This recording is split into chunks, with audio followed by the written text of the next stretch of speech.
Greetings, Arc Republic. This is Kaia Shivers with a really fly ass broadcast tonight. All right, we are with the Freeze.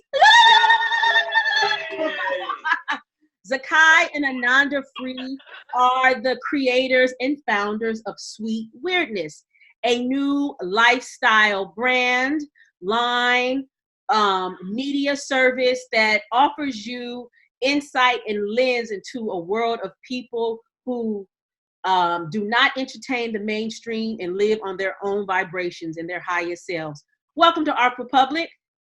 Thank you. Thank you. We're very excited to be a part of the Arc Republic world. Yeah. Thank you. Thank you. Thank you. Yeah. So we're making history today. I've been so much in the paint that I looked up and I said, oh, damn, today is Arc Republic's 2-year anniversary. Congratulations. So we're going to celebrate that.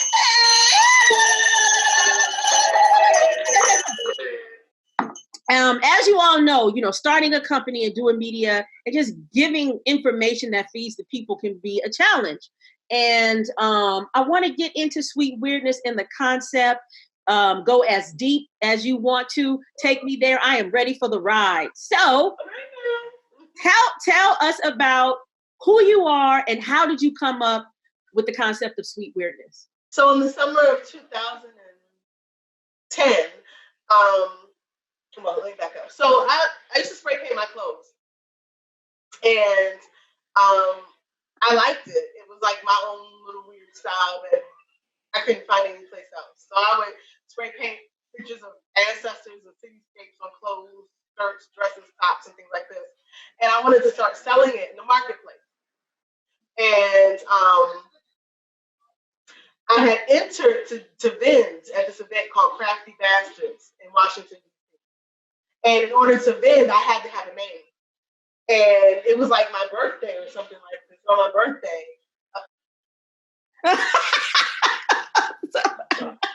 Did you know she was like that? Yeah. That's our slick one, honey.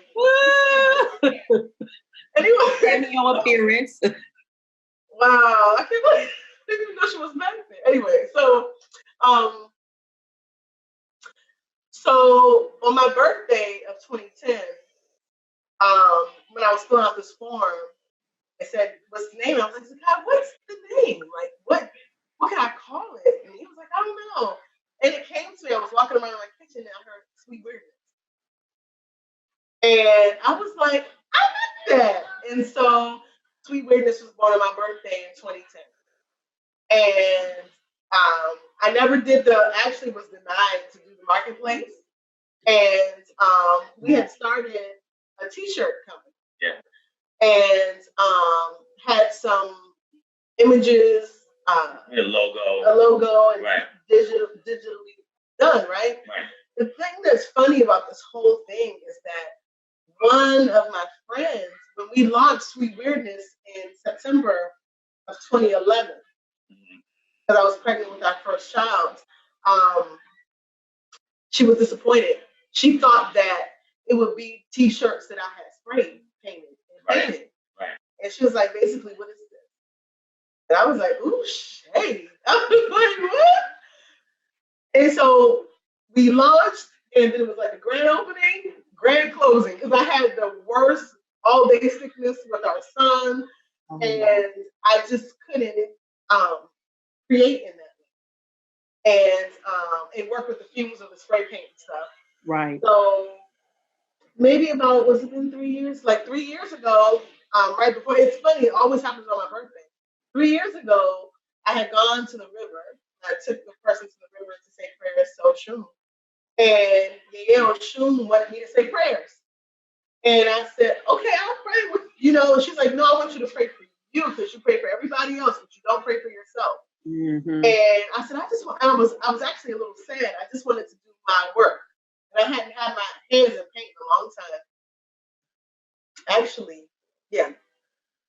So the night of my birthday, early that morning, I was going to take a shower. And I just started seeing my work on pillows, like floor pillows, and tapestries, and I was praying while I was in the shower. I was like, "Can this be done?" They said, "Yeah, it can be done."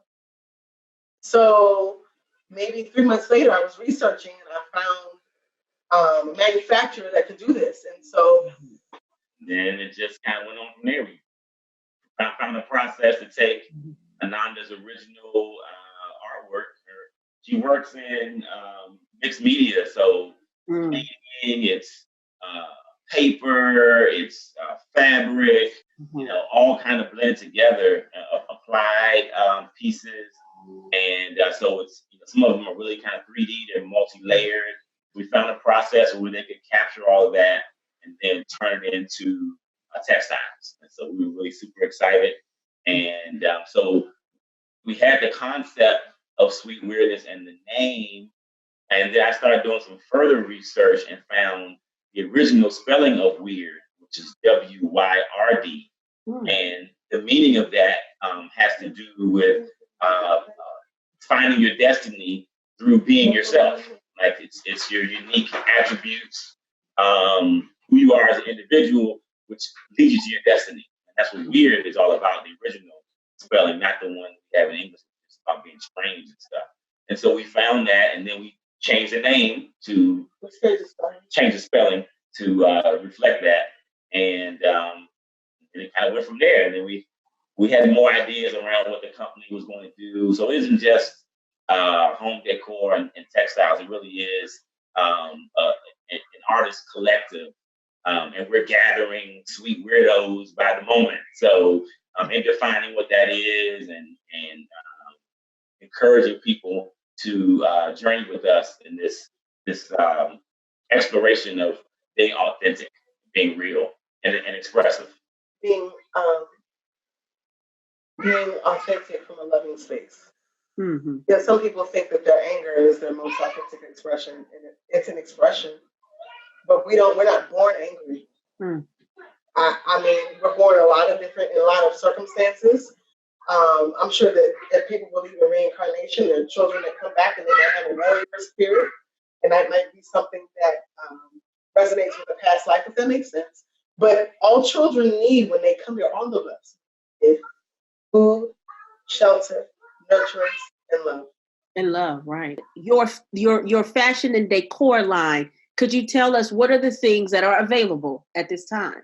So we have tapestries, like wall tapestries. We have floor pillows. We 40 by 40 floor pillows, 26 by 36 wall hangings or tapestries. But they can even go from 80 by 60, but that has to be special order. We have toss pillows, anywhere from 12 by 12 to 20 by 20. We have some t-shirts. And then in the next 6 to 8 weeks, we're rolling out pet beds. And we're rolling out... rolling out what pet? You said? Pet beds. People have pets, like dogs and cats. Oh. Yeah. Beach pillows. People are really into that. Kaia, I see you must not have any... I know. I guess my weirdness is that I grew up with my father had a lot of dogs, right? And I always thought that domesticating animals was a form of slavery. So I just never had animals, Okay. I just let them roam. But, my sister has the cutest dogs and, I love them to death, but not in my house. But so she probably would enjoy some pet days. She would love it for her dog. So as the seasons roll out, Ananda has new artwork. So the website will continually be updated. Sweetwyrdness.com. There's pet beds. We have fabric rolling out so you can buy the different designs by yards. You can do like lapas or sew your own dress. And then shirts. What do they call them? What? The chairs. They're soft. Yeah, the Papasan chairs. No, not Papasan. What is it called? Oh, beanbag chairs. Yeah, modern beanbag chairs. Yeah, we have those available as well. Yeah. Okay, and so what is the website? One more again. Sweetwyrdness, SWEETWYRDNESS, sweetwyrdness.com.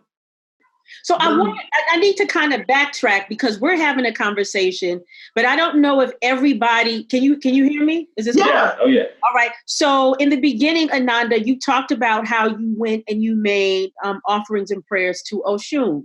Yes. Now, can you please explain to folk who may perhaps have heard of Oshun with Beyonce or for us who are a little bit older, heard it in the Love Jones poem. Right. You know what I'm saying? So can you please explain, Oshun, and also why is this significant for you? Y'all, they do have children, and this is what happens when you are an entrepreneur and you have kids. Trust me. We're always on the swivel watching to see what they're doing and trying to get the place. So I am initiated in West African Orisha, which is also called Isheshe tradition, to a goddess named Oshun. And the tradition I practice, or that we practice, is not just it's called Ifa, but it's not polytheism, it's actually monotheism. And each deity represents aspects of the supreme Oludumare. And so Oshun, she is the goddess of love. And not just love in terms of romance or sex. And a lot of times they over-sexualize her. They make her seem like she's superficial. And she's very deep. Oshun is all about people being clean, not just on the outside, but inside, the internal purification. Because love is there's purity in love. Right. Not trying to sound all like holy rollerish, but there's a purity to that. That's how that's where we come from. That's what we are. Mm-hmm. Yeah, so we got to take some time out. Heard the bells. Yeah, Oshun. Yeah. Yes. Okay. Oh, yes, we must acknowledge the Queen Mother Goddess. So, so Zaccai's not here. Let's talk about some women stuff, right? Okay. Before you come. Oh, here we come. Oh, you guys gonna start sharing some secrets? We already had the bell ring and sing it to Oshun. Yeah, right. We were ready to get it in. I wanted to know, like I said, before Zaccai left, you have children, and you have babies, you have small children, and I want to know, when you decided to do this as a mom, as holding a lot of different things, how do you balance that, or how do you work that in? I don't. It's all grace. You should see my kitchen right now. Like it really is. They get fed. We do schoolwork. Nobody died. We're winning. And let's get it in, right? So let's get it in. What makes up a sweet weirdo? Let's talk about sweet weirdos. Well, I'm sorry. I know you had a question, but you rang the bell, and so I feel inclined. And yes. Oshun on me, and I just feel so inclined to share. I feel like she wants me to share that. What our society is missing is connectedness and love and sweetness. And this sweet weirdness it's a call. It's actually an answer to a call. Whether people recognize that they have put it out there or not. We live in a day and time where folks don't know whether they're going left or right, up or down. We hear so much negativity in the news. And so, around us, it's being echoed back to us that humanity is at an all-time low. And I feel like part of the call is for us in this way. It's not like this airy-fairy thing. Love isn't necessarily airy-fairy and about all like the things that keep showing, like unicorns and sprinkles and stuff like that, glitter. It's not that. I feel like people are reaching for innocence Mm. And so they talk about like the unicorn and fantasy and childhood, things that are reminiscent of that. But they're calling forth this innocence. But nobody wants to say that word because that means taking responsibility for yourself. Where are the parts of ourselves that our child, our kid, that most innocent aspect of us is still there, alive, in need of connection, in need of that? And I feel like Sweetwyrdness is a part of that. We are talking about those things and creating art that lends to cosmic universal laws, teachings. Love is universal. It's not. It's a strange thing, right. And so people have gotten away from that. Friendships are based on transaction. Right. Relationships are based on that. Say hi, Franklin. Hey, Cat. Say hi. Oh, I'm glad that's through the screen. I was sneezing right now. Yeah, so I mean, go ahead, Zaccai. One of the big things, and I'm glad that Ananda brought that up, is about not only innocence but being comfortable, being playful, and having fun, and being creative, and not always having some motive to the things that we do. I think that's kind of the sweet, weird ethos, or sweet weirdo aesthetic is really recognizing the value of just being. You don't have to have anything attached to the end of that. I'm not being whatever your career, whatever that is, but just being is valuable, and we want to celebrate that, and we do. We celebrate that through Ananda's art and through our other creative output. And so I'm really interested in the ways in which, and we all, in my opinion, have dealt with it, have been that. Yeah. How do you move away from that? How do you be, something that doesn't have those type of attachments to it? Well, one thing is that we live in a capitalist society and culture, and that's all about transaction. Everything in our economic and social system is about business. What can you do for me? What's the bottom line? So it's almost inevitable if you're in this system that some of that is going to kind of leak in. I think one way that I personally try to avoid that is just to maintain a sense of curiosity. I think Ananda said the word innocence. We're dealing with people. So I think that's kind of what we're celebrating with Sweet Weirdo is be awake and alive and engage in the moment that you're in. Mm-hmm. And there's nothing really to acquire. We're just kind of recycling stuff, because the outside world puts pressure to say that needs to be monetized. This is not as valuable as you think it is, that kind of thing. We have to remind each other that the real value is in the loving exchange that we have and our connection that goes even beyond the time that we're living in.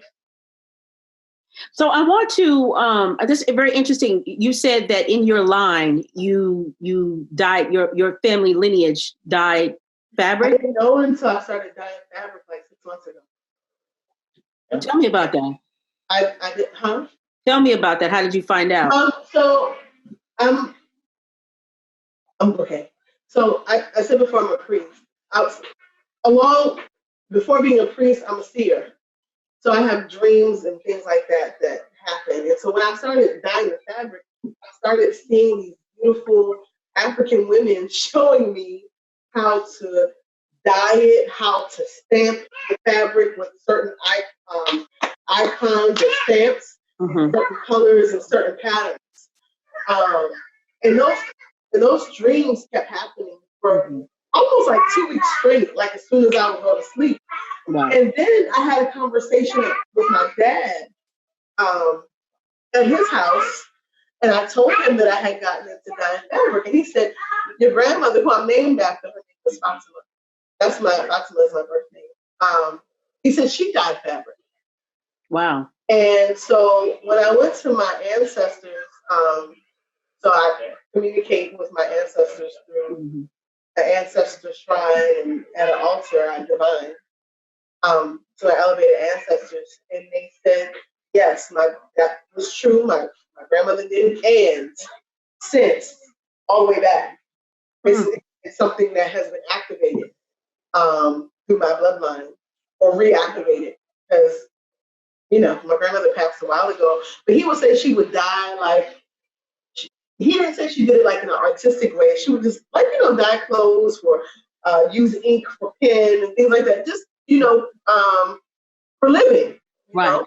I don't want to minimize it. I wasn't around, so I don't know what all she did, but that's how he expressed it to me. I want to get to one of the things that I enjoy with Sweetwyrdness on the Facebook page is the conversations that you have with us on different topics. And I wanted to know, why did you bring that into the Sweetwyrdness line or company? Why was that important? Well, I mean, it's a lifestyle, right? So we didn't want to, so we envisioned it as an arts collective, cooperative of sorts. And so we're looking for ways to communicate and connect to other people who are creative, also to shine the light on a married couple who building a business together. And there's so much conversation online about various things. We just wanted to share some of our kind of heartfelt expression, being sweet weirdos and things that are resonating with us, and hopefully it'll resonate with others.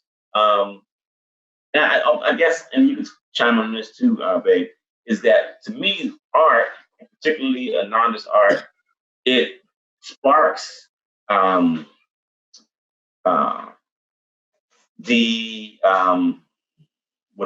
what's the good word? It sparks like introspection. It causes you to think and to kind of take a journey and start to wonder, right? And so we do that with each other, just talking about different topics and things like that. It's kind of our regular activity. But then there's also something about the art that kind of generates that too. Yeah. So what are those things? What do you see are the things that are important to talk about, like this specific topics that you touch upon or you want to touch upon? Well, generally it comes like as inspiration for me, like how the topics come. We haven't sat down and gone over like 8 weeks of, we're going to do this week. It just comes like an inspiration. Right. And I think some of it, please give that to me. Some of the conversations are definitely about like being sweet weirdos, and what does that look like, and what is that to be a sweet weirdo? Like we did a video yesterday on authenticity, and the other thing is growth. Really, like you asked the question about how do you do this thing about having relationships that aren't necessarily transactional, how to be real with people. We want to share our own key points and growth. So one day we're having this debate, / argument around joining and talking about people. I can't love doing that. I spent a lot of time in my youth cutting on people and all that kind of stuff. And so we were having this conversation. Hey, is that evolved? Is that helpful? Or are we doing damage with our words? I was, defensive, like, oh, this is me. I'm from DC. This is what we do, And she was like challenging me, like, maybe that isn't so helpful now. We're at a different point. And so we said, okay, well, let's take this to, the Sweet Weirdos. Let's take it out on the web and see how folks resonate with it. And we're not a couple that not abusive to each other. We're not physically fighting, and we hardly ever have those kind of tense discussions or arguments like that. So it was really cool. And then when we talked about it on the camera, I had an awareness or an awakening that I didn't have before. That maybe this isn't really helpful. Maybe it is damaging people. Maybe it's even causing me to censor myself. Being critical of others, right? And so I think we're just using the tools available to be kind of a model, in a way that, you can be artistic, you can be eclectic, you can be spiritual, you can be creative. And you can also talk about the issues of the day, as you do in your news media. We can debate different things. You don't always have to agree, but it's good just to have a chance to have some good dialogue and exchange.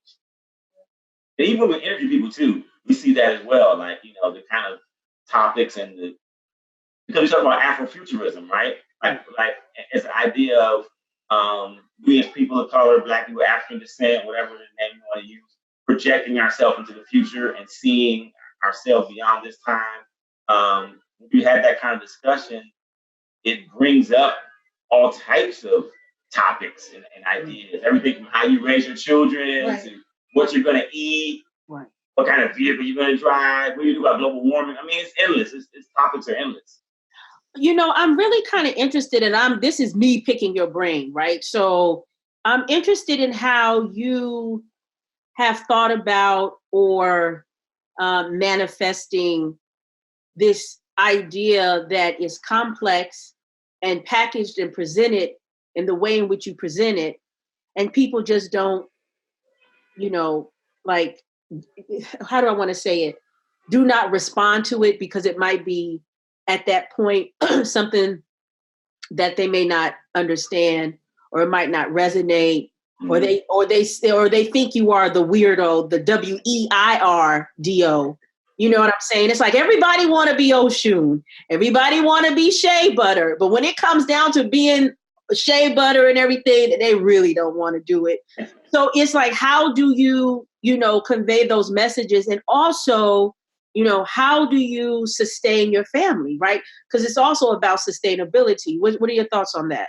And this is me, this is me asking as well, thinking about Ark Republic, right? Sure. Because, I just say that, I'm telling people, I remember first time, Ark Republic is this and it's that, and it's a media revolution, and, blah, blah, blah, blah, blah. And people didn't get it. And because they did not get it, they kind of just threw it away. You know what I mean? Or just, I don't know if I want to say threw it away, but one of the things that I hear as well is that, it's like saying, allow us to grow with you, right? Like this, but anyway, I really want to hear your thoughts on my ramblings or, ruminations, right?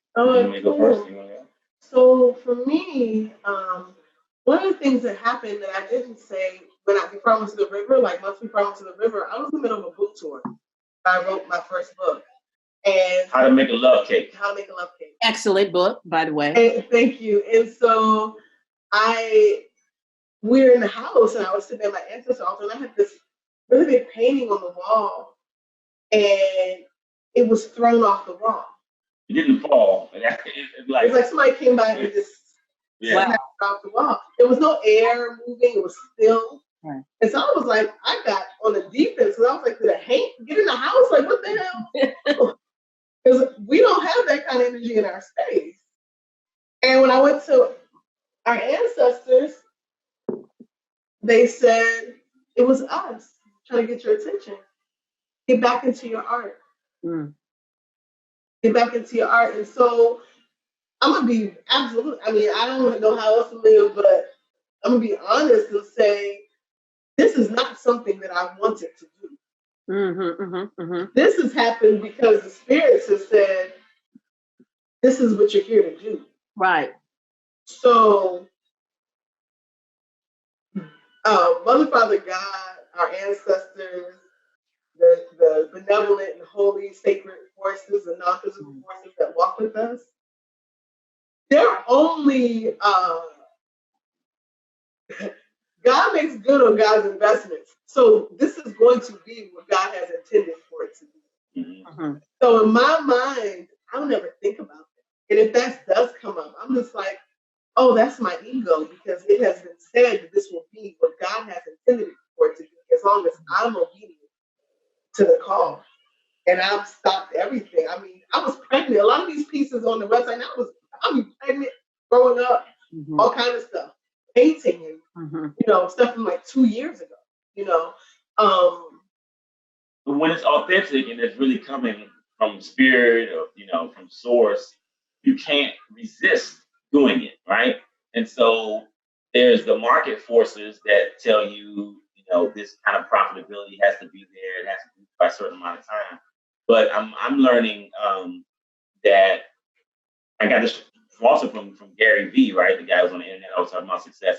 You just put it out there and you don't waver, right? Like you have a vision and you know what it is, and when you speak it, people haven't seen it yet, but they didn't see what all these other tycoons and business leaders.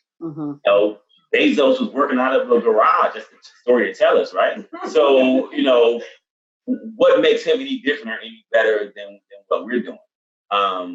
And the audience is just waiting, as Ananda was saying. We're answering a call that's been put out by people. They may not even know they made the call. They are looking for their tribe. And now we are here, and as you are, and they will find us as long as we continue to present what we're presenting. If we don't give up and run away, they're going to find us. So I have some, maybe not necessarily pushback, but this is other part, because 100% what you're saying, I agree, right? If it is part of, if it is part of your destiny, if it's what it is you're supposed to do, you do it regardless, At the same time, I don't want it to be like how it is in DC, where, go-go musicians are fighting not to get kicked the hell out from playing go-go music, right? You know what I mean? In a public space. Right. Part of the disconnectivity, can you hear me? Yes. Part of our disconnectivity is that we have lost, or perhaps have not created the rituals, practices, and strategies in order to support the tribe. Right. People simply do not know how. And next thing you know, you might have, Gwyneth Paltrow taking all of Ananda Free's stuff and putting it on Goop, you know what I mean, and selling it for $3 million. Like, there needs to be some type of intervention or something that we need to do in order to harness what it is that we do. It disseminates. This is things that I'm thinking about. Disseminates to the people. It feeds the people, but it also feeds us. Yeah. Yeah. Okay. So on Instagram, I've seen some of our white body brothers and sisters who are into this whole body marking thing. Like the indigenous, like how, they may be in like the Black Panther, the tribal marks. Right. So they're doing it. Cool, right? They put a little spin on it. And they're going to do it. You know what I'm saying? And people are going to do whatever, because this is the thing. Everybody is looking to belong to something. Yeah. Right. And whether or not they have ancestors. I saw something the other day online. They were like, well, who are white people's ancestors? People like the slave masters and all of them. No, they have ancient Egun too. They have people who did ritual too. Like, we all came from something. You know what I'm saying? Everybody's trying to get back to the source. I don't care what they're doing. And I'm all about intellectual property, baby. So if Gwen want to try, she can. Right. But like, we really did a lot of work before starting. Right. And for us, if a person want to get on or do something different, I've been saying this all week because it's true. You got to pay to play. So if they're going to do it, they're going to have to, because I'm not an easy win. Like, we're not like, when you talk about like intellectual property or people copycatting or things like that, that's posing. Right. That's not authentic. Right. And they can do that. But people know, just like you walk down the street, somebody got a Versace bag, and somebody, our brothers and sisters who may be in public housing, they can tell you if it's a knockoff versus an authentic because the C is kind of slanted or whatever. I don't own none of that stuff. But you understand what I'm saying? Mm-hmm. People know authenticity because authenticity, it feels different. Right. I'm always just kind of thinking about ways. And this is not, I'm not talking about race specific, right? But I'm always thinking about ways in which what it is that is put out, the reciprocity happens that is sustainable, you know. And what I mean by that is I burn sage in my house. I've been burning sage in my house. I don't know how many times I've lived in a place I burn sage. You know, people think it's something else, right? Whatever. I've been burning sage. Okay? Nipsey Hussle, may he rest in peace, when Lauren London said that you know, he burned sage and he cleared the energy of his family after they stepped out. I can't tell you, I'm from South Central Los Angeles. And so there is a substantial amount of people from where I'm from on my Facebook page. I cannot tell you how many people that wouldn't touch sage was like, I went and got some sage. Yep. You know what I mean? Like the sage suppliers ran out. I'm like, how do I harness that? How do I bring that to me? You know what I'm saying? You see what I'm saying? You know what I mean? Like, I'm like, damn, all the sage suppliers came up from the hood in like a week, right? I'm like, shit, how do I do that? And so that's what I'm constantly like, you know what I'm saying? And doing it and not being like a paparazzi about, or what they call that? Like an elitist or right. You know what I'm saying? Like a purist. I'm trying to think of a word, you know, to get around, you know, to monopolize it, or you know what I mean, right? Sure. I'm just always constantly thinking about that because, like you, we've seen people create some dope shit, right? Some beautiful, wonderful stuff, and then like a couple of years later, you be like, you know what? What happened to such and such? What happened to such and such? You know, and then like 5 years later, you pop up, you be like, damn, that reminded me of Raheem stuff. You know what I mean? So I'm just really kind of interested. You know, how do we, you know, do this? Because I think gentrification, not only of physical spaces, but intellectual property, you know what I'm saying, is very real. So there's a guy, he went to FAM as well, Florida A&M University, where I went. Kaia went there as well. I went there. Secrets out. But TJ, who is in the music business. And who is it? It is TJ. I think it's Terrence. I can't remember his actual real name, Chapman, something like that. But TJ's DJs. He helped discover T-Pain, B.O.B., other artists. He was with the family. And he talks about artists. And he says so many artists who were super talented quit before they could be discovered. Right? And then I also think about something I learned from being a yogi, which is non-attachment. So I'm here to do something, but I'm not attached to the outcome. I'm not attached to the end result. So we're doing Sweetwyrdness, and we expect for it to do very well. Not only its impact in the world, but also financially. We want to. Our goal is to use those resources to do philanthropic things in our community and impact the world in a positive way. At the same time, we're not feverish or checking the bank account every 20 minutes to see, you know, what happened, how many sales it is. You know, we're doing business, but also because of our, I think, spiritual groundedness, we are in appreciation of being able to do this and express this and finding the joy in that part of it and all the aspects of it. I mean, even I went and got a certification in entrepreneurship. You know, my background is not in business. I'm a writer. I'm a creative. But I went and got that, and now I can use those tools in my business. So we're not one-dimensional.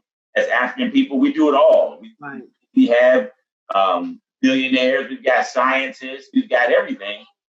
And I think part of what we're seeing now, Kaia, is finding a way to be grounded enough in who we are and what we're doing that we can create opportunities for other people to be drawn to us. And there's going to be a whole lot of folks who are not tuned into this. And, you know, my dad helped me to see that early on. He's an ancestor now. I asked him one time if he was involved during the civil rights era, like was he marching and things like that?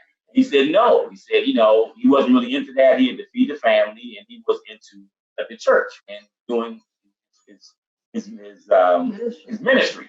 That's what he saw. He wasn't part of what they were doing on the social change level. And that was like a light bulb went off in my head. I was like, oh yeah. everybody was not doing that. Right. Even though today you swear, I mean, I lived in Atlanta for 3 years. Every person you saw that was 50, 60, 70 said they walked with King. Right. Everybody and their mama swore up and down they walked with King. I'm in Newark. People knew Malcolm X. None of y'all ain't did none of that. Right. Right.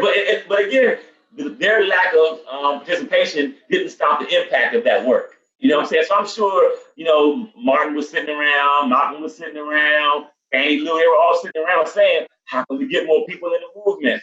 That's always a conversation, but they didn't stop moving. I think that's the main thing. Don't stop moving while you're looking for others to join the movement. True. Yeah, you just dropped some wisdom and words on me. Nanda, I see something percolating. What you want to say? No, I was saying, like, babe, that first week that we launched, I couldn't, I'd ask you to check your phone and see if there were sales. I was feverish because to me, I just gave birth. It's like a mother checking their baby. Like, I was like, okay, we put this out here, we've launched. Is anything biting? Is anyone biting? Is anybody noticing? And then, my ancestors in Yale, she said, this is not why we had you do this. The money will come. Mm. Like, you focus on what we have you focus on. Don't focus on those other things. Mm-hmm. Because looking for that decreases the joy in me. When I'm creating art, I'm not thinking about it. And Zaccai will tell you, we could be in the middle of talking, going over stuff in the house, and I'll pull out paint, start ripping paper, and finish a piece in 2 hours or 3 hours because it's inspiration. If I have to think about money, I'll get constipated. That's usually how it's like. I can't even flow. Like, if I'm thinking about it, I don't create for what people are going to like. Right. Hopefully they like it, but I create because that's what's inside of me, or that's what's coming through me. You know what I mean?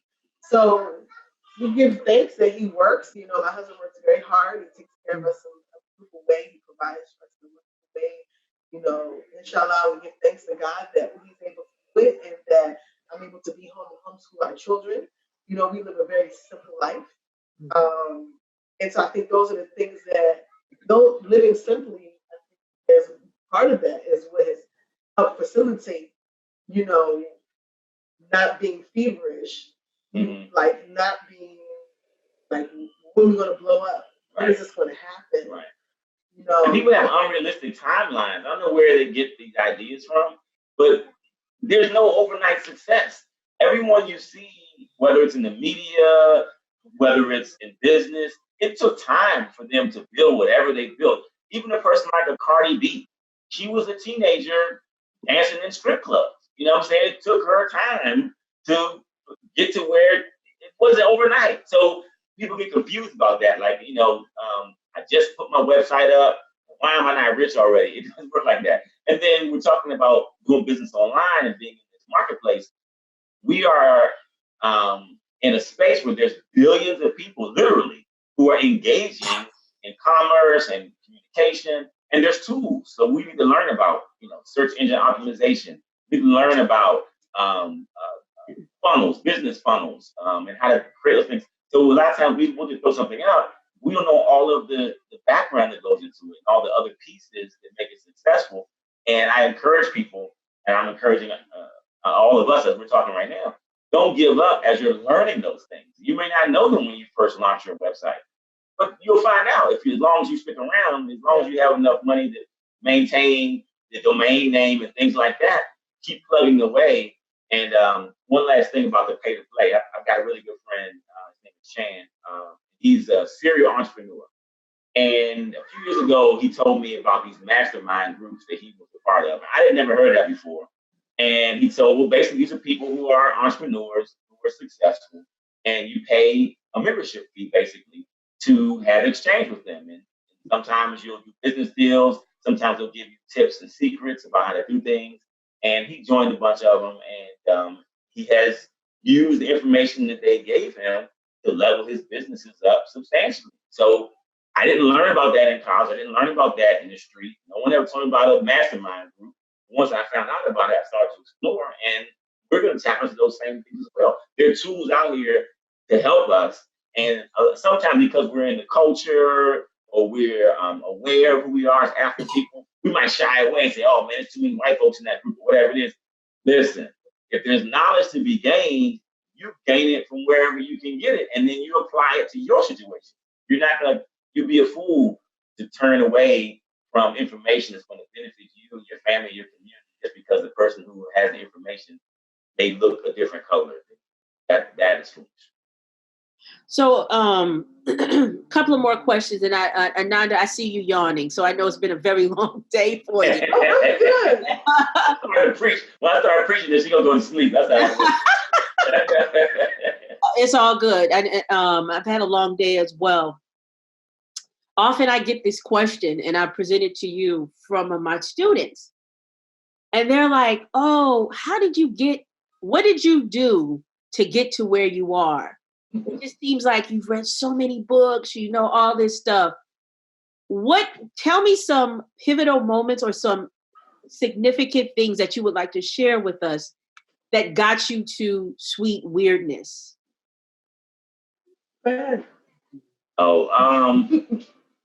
Wow. You know, my son says he's been a sweet weirdo from birth. So I have to agree with him on that. Right. Pivotal moment, I'd say one of the pivotal moments was, I think I was in the 9th grade, something like that, reading the autobiography of Malcolm X. It was just an eye-opener for me about just the life journey that someone could have, and how important not only reading is, but association. I think, you know, I didn't really come into feeling comfortable with myself until probably my 2nd year in college, something like that. Because before I was trying to fit in with, you know, being a young Black man in America from DC. So, you know, I had to wear a lot of polo and Timberland, and had to have the right haircut, had to drink, you know, at that time people were drinking 40, so I was drinking the 40, or Seagram's gin and juice. You know, this song came out with Snoop, and they actually made the product and you go with the song, really crazy stuff. But anyway, I was into all of that stuff. And I think, I don't know how it happened, but I ended up meeting some people, a woman named Hana, her husband, and I started meditating, actually. And that was one of the things that was a turning point, because the alcohol was just clouding my mind and keeping me in a cycle of self-destructive, you know, just a party and bullshit, like Biggie put in the song. That's what we were doing. The Last Poets did that first, you know, and that's what we were doing. And then when I took the time to meditate, then I started to be aware there's something more to it than just this stuff that's happening on the surface. There's a spiritual component that's there. And then from there, things just started to open up. I mean, you know, before Sweetwyrdness, I had a magazine in university called Thoughts Magazine. And that was like my sweet weirdo trying to break out, because, you know, in a university setting, it's pretty compartmentalized. You know, you've got like your frats and sororities, you got your athletes, you got your people who are very academically focused, you know, you got your different cities, you know, everybody's trying to do their thing, but it's not, at that time at least, it wasn't a free expression zone. Like, hey, you know, everybody, you know, people were trying to not stand out. You know, really, they were trying to find their clique and get into it. And so I created a magazine that was kind of a place where people who didn't necessarily have a clique could express themselves. And I think that was my first awakening that people want something different than what's being offered. Now, I had to go through a lot of different other life experiences, which I won't go into all that now, to come back to meet my wife and get back on the path again. Really, I feel like, to me, 2019, this is the Thoughts magazine of the 21st century. You know, that's how I feel about it, because we're not only doing the fine art and design and textiles, we're doing communication, we're doing messaging. We're here to be a platform for people to express themselves and to celebrate who we are as a people. I had to go through a lot of stuff. Not only reading books, but just living. For those people who think, oh, you're so wise or whatever it is, you just got to keep living, that's all, and just paying attention and not being afraid to be authentic.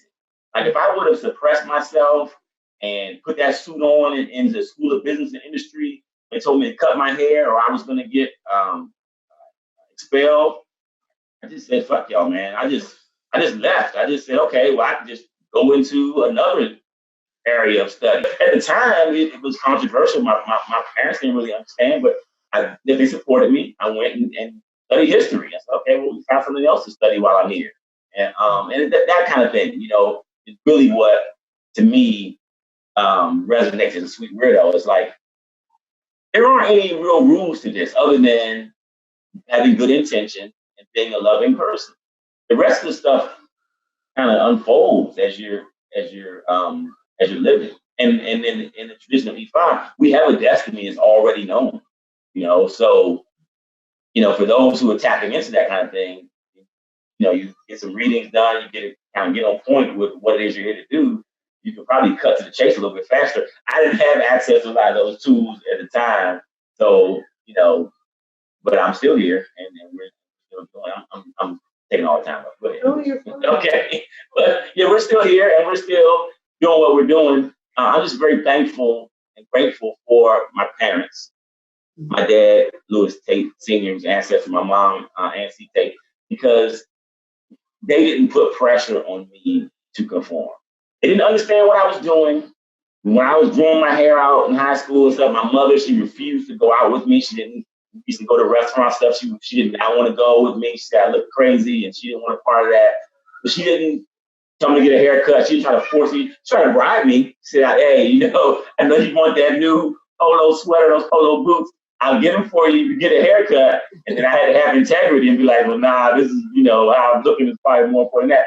But they didn't never try to put the kibosh on it. And they gave me the confidence that I could be who I am and make it in life. And I think that's it. I mean, I think, people put a lot of pressure on themselves to be successful and whatever that word means. Right. But to me, the greatest success is maintaining your integrity and being authentically who you are. Whether you make a lot of money in the end or not, that's not really the point, because that's going to be gone, and our lives are like this short. But our spirits, whether you're spiritual or not, science tells us matter is not created or destroyed. So that means that your spirit is eternal. So this little brief time we had to do this stuff here shouldn't get us so caught up. Yeah.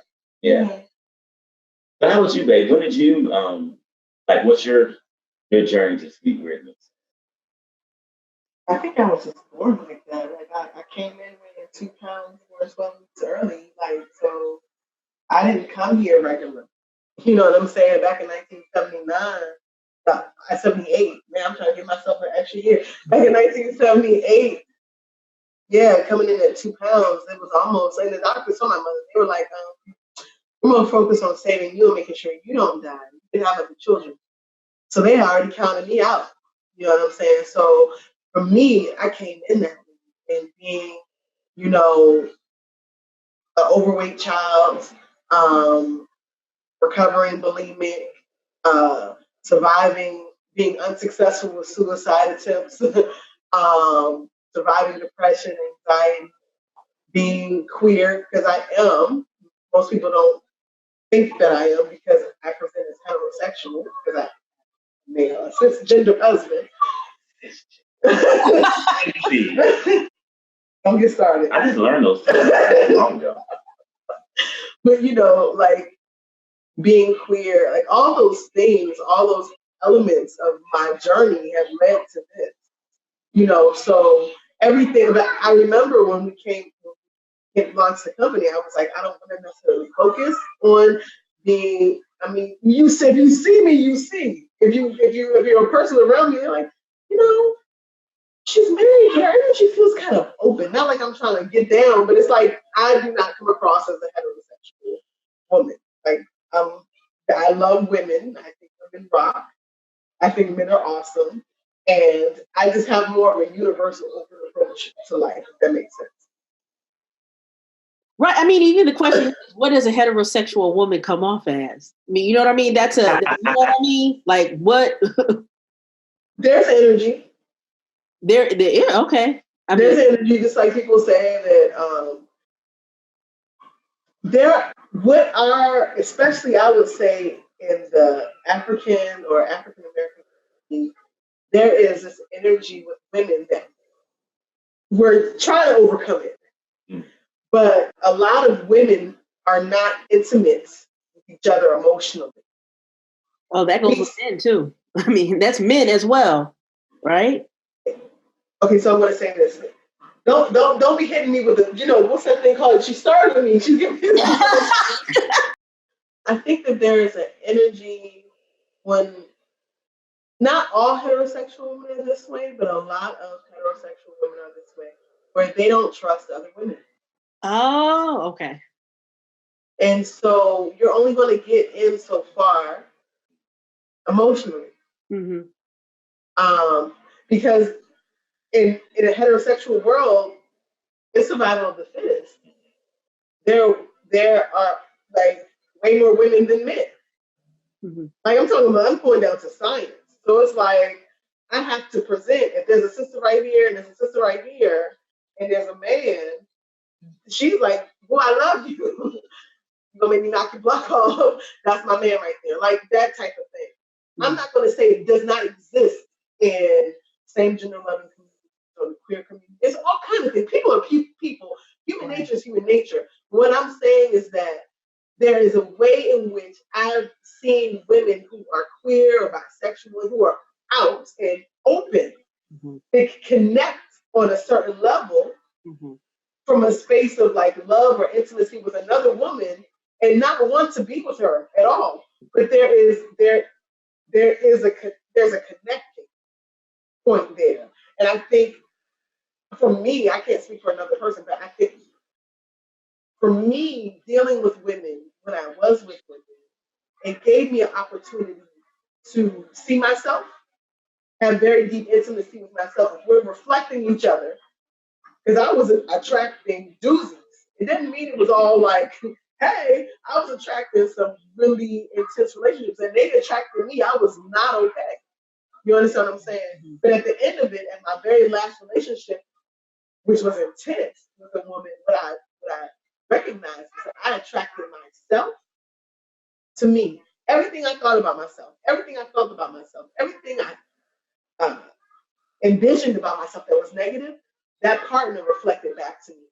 So I said, oh man. And after we broke up, I was like, wow. She said, when she would say certain things to me, I would be beside myself because I was like, you don't say that to somebody you love. That's what I was saying to myself. I wasn't loving myself. I was with her, but I needed to be in that space. Because this is the thing. If I had been with a man would have ruined me. It's my own personal thing. Yoni, vagina, dick, lingam, they're powerful forces. In and of themselves, they're potent. For me, once I found out what being with a man was like, because I wasn't with a man until I was 30, 31, was my first, I was 30, the first time I was with a man. And I was like, I'm glad that I didn't do this because a man would have gotten a hold of me and ruined me, abused me. I was already in abusive relationships with women, but there's something about us dealing with each other that's a little different. If that makes what I'm saying makes any sense. It's a little different. It's just a little different. So, yeah, I don't know if I answered your question. Well, no. I mean, one, I can't speak to your experience and, your perspective. I think just overall, when it just comes to sisterhood and women, I just think that in general, we've been taught, regardless of what our sexual identity is to not be trusting. In general, is to not be open. That's true. And not even really understanding what sisterhood is. A lot of what we would have called sisterhood existed probably within the church, if it wasn't our blood, within the church setting. And so now I would say the general forms of sisterhood are sororities and, perhaps, these clubs or these traveling clubs and everything like that, which are, very superficial in a lot of ways. But, well, go ahead. I experienced sisterhood when I joined the spiritual house, the first spiritual house that I was in. And it was full of women. Right. All kinds of women, all kinds of backgrounds. And what I discovered was that everybody is bringing to situations or a group, whatever they're coming from, whatever they experienced in their family of origin, that system.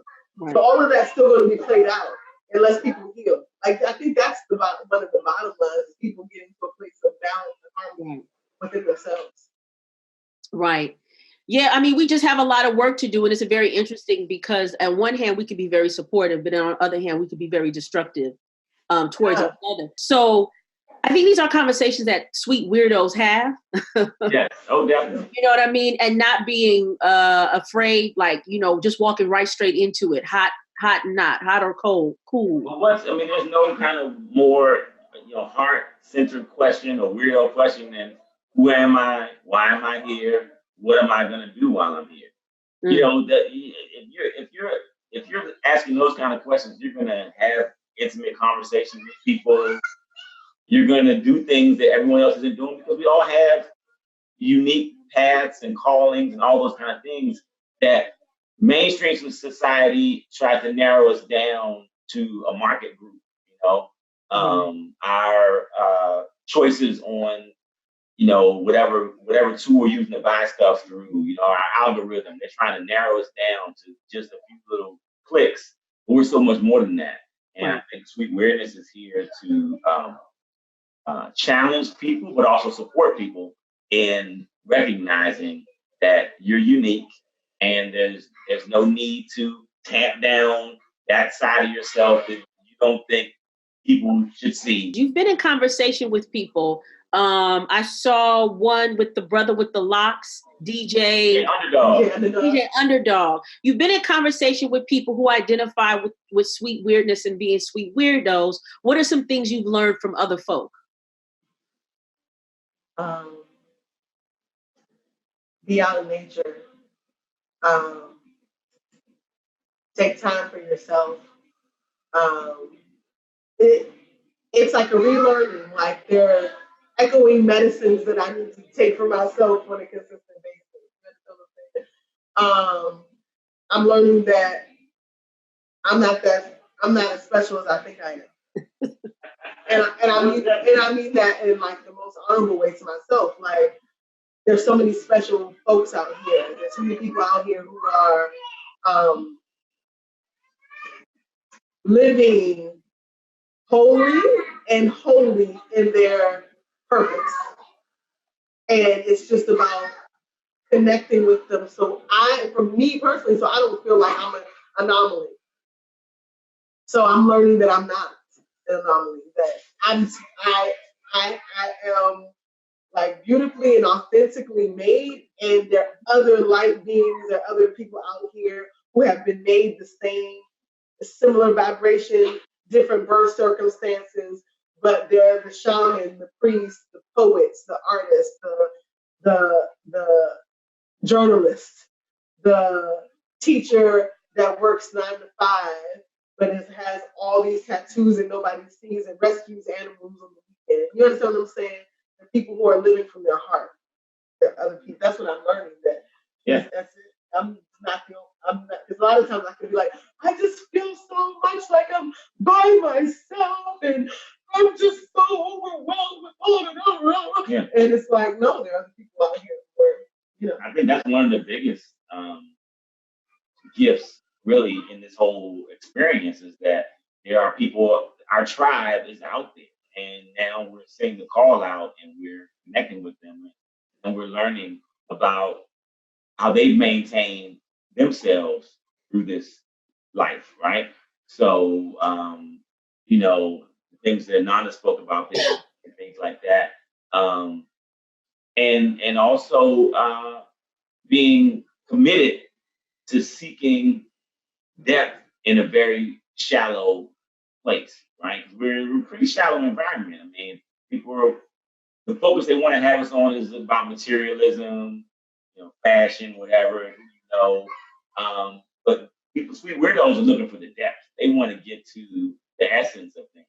And I think that's something that people who've been interviewing have in common. They may do it different ways, different religious perspectives, different tools that they may use, but at the center of it all, they're trying to get a much deeper experience and not so surface. Is that accurate?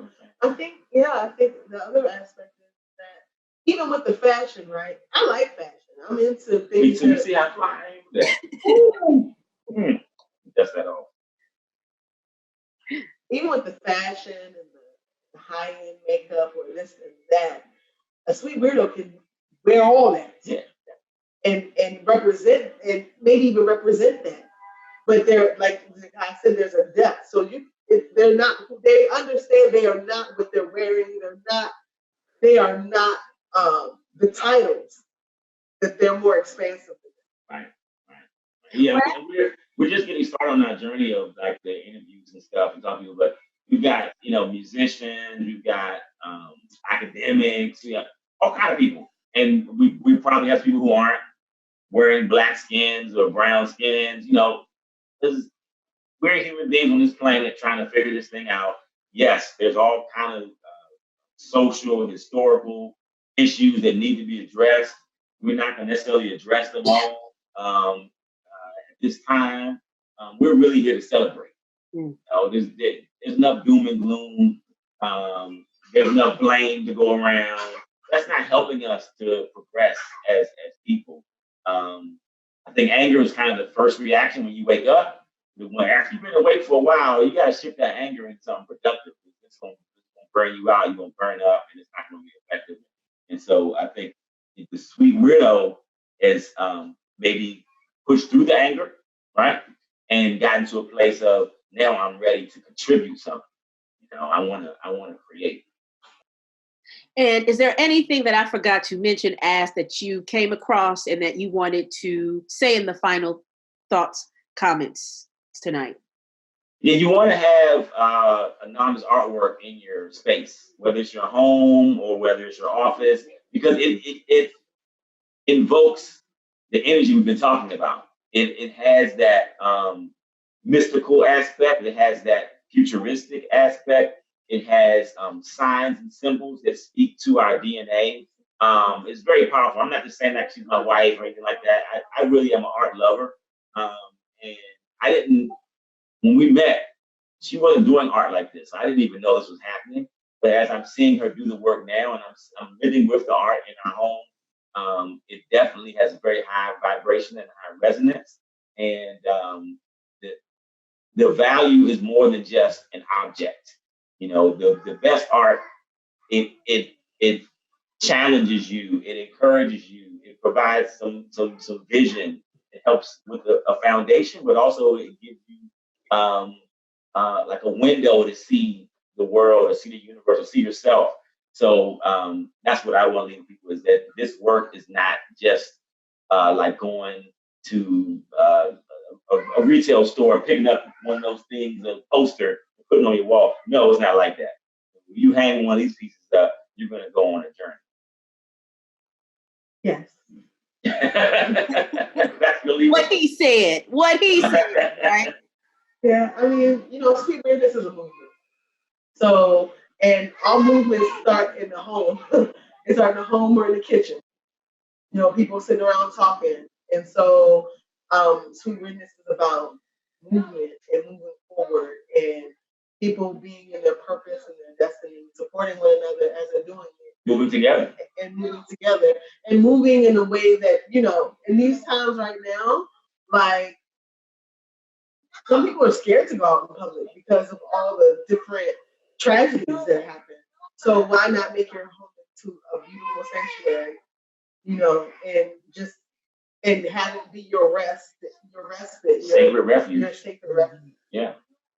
Yeah, I think a lot. Oh, damn it. I could talk to you guys all day, every day. You just brought up a whole nother thought. I am not going to hold you because I know you got babies that you must tend to tonight. Yeah. I want to thank you for taking the time out, because I know the evening time is really important for families. And so I would like to thank you. Once again, I am speaking to Ananda Free and Zaccai Free, creators. A to Z. Did I say, huh? Oh, okay. Oh, A to Z. Okay, all right. A to the Z. A free, Z free. That's what I'm talking about. They are the creators and they are the owners of Sweetwyrdness, a new, I don't even want to call it a lifestyle brand. It is like an alive brand, an authentic brand. You know what I'm saying? A stamp of spirit, a stamp of life. I am so honored that you took this time out for me to talk with you. And we started this with the bell. We're going to end this with the bell. Ashe. Thank you so much for having us on here and for arranging this interview. May you live long. May all of your dreams, all the things that your soul has come here to make manifest, happen and appear in a way that you see it and receive it and feel completely full and satisfied with the mark that you have made.